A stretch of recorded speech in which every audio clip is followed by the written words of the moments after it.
Diesel ವಾಹನ ಸವಾರರೇ ಎಚ್ಚರ. ನಿಮ್ಮ ವಾಹನಕ್ಕೆ ಆಯಿಲ್ ಬಳಸುವ ಮುನ್ನ ಆಯಿಲ್ ಕ್ಯಾನ್ ಅನ್ನು ಒಮ್ಮೆ ಪರಿಶೀಲನೆ ಮಾಡಿ. ಮಾರುಕಟ್ಟೆಯಲ್ಲಿ ಪ್ರತಿಷ್ಠಿತ ಕಂಪನಿಗಳ ಹೆಸರಿನಲ್ಲಿ ನಕಲಿ ಡೀಸೆಲ್ ಆಯಿಲ್ ತಯಾರಿಕೆ ಮತ್ತು ಮಾರಾಟದ ಜಾಲ ಪತ್ತೆಯಾಗಿದ್ದು, ಚಿಕ್ಕಬಳ್ಳಾಪುರದಲ್ಲಿ ಅಧಿಕಾರಿಗಳು ಭಾರೀ ದಾಳಿ ನಡೆಸಿದ್ದಾರೆ. ಅದೇ ಈಗ ಇಲ್ಲಿ ಇಲಿಗಲ್ ಇಲಿಸಿಟ್ ಆಕ್ಟಿವಿಟೀಸ್ ನಡೀತಾ ಇದೆ ಅಂತ ಮಾಹಿತಿ ಬಂತು. ಅಂದ್ರೆ ಅಗ್ರಿಕಲ್ಚರ್ ಯೂರಿಯಾ ಏನು ಡೀಸೆಲ್ ಆಯಿಲ್ ಮ್ಯಾನುಫ್ಯಾಕ್ಚರಿಂಗ್ ಬಳಸ್ತಾ ಇದ್ದಾರೆ ಅಂತ. ಅಗ್ರಿಕಲ್ಚರ್ ಯೂರಿಯಾ ಒಂದು 215 ಬ್ಯಾಗ್ಸ್ ಅಷ್ಟು ಸಿಕ್ಕಿದೆ ಇಲ್ಲಿ, ಅಂಡ್ ಕಮರ್ಷಿಯಲ್ ಒಂದು 400 ಅಷ್ಟು ಇದೆ. ಸೊ ನೆಕ್ಸ್ಟ್ ಇದ್ರ ಮೇಲೆ ಒಂದು FIR ಆಗುತ್ತೆ. ಈ ತರ ಅಗ್ರಿಕಲ್ಚರ್ ಯೂರಿಯಾನ ಡಿಫ್ರೆಂಟ್ ಪರ್ಪಸ್ಗೆ ಬಳಕೆ ಮಾಡ್ತಿದ್ದಾರೆ ಅಂತ.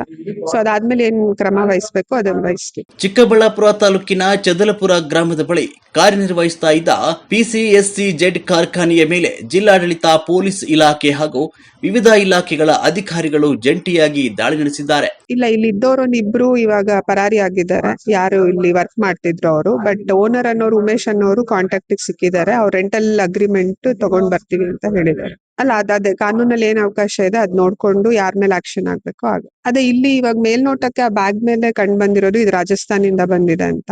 ಬಟ್ ಅದು ಎಷ್ಟ್ ಮಾತ್ರ ನೈಜತೆಯಿಂದ ಕೂಡಿದೆ ಅನ್ನೋದನ್ನು ನಾವು ಪರಿಶೀಲನೆ ಮಾಡ್ಬೇಕು.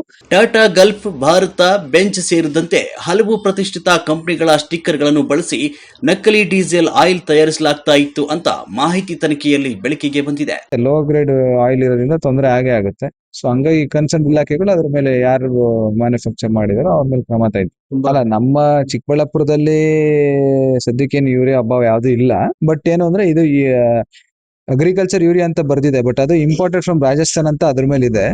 ಈಗ ನಮ್ಮ ಯೂರಿಯಾನ ಅಂದ್ರೆ ಇಲ್ಲಿ ಯೂರಿಯಾನ ಅಥವಾ ಆಚೆಯಿಂದ ಬಂದಿದೆಯಾ ಅದನ್ನ ಚೆಕ್ ಮಾಡ್ಕೋಬೇಕಾಗುತ್ತೆ. ಈಗ ಅದನ್ನೇ ಸ್ಯಾಂಪಲ್ ಕಳಿಸ್ತಾ ಇದಾರೆ, ಲ್ಯಾಬಿಗೆ ಕಳಿಸಿದ್ರೆ ಗೊತ್ತಾಗ್ತದೆ.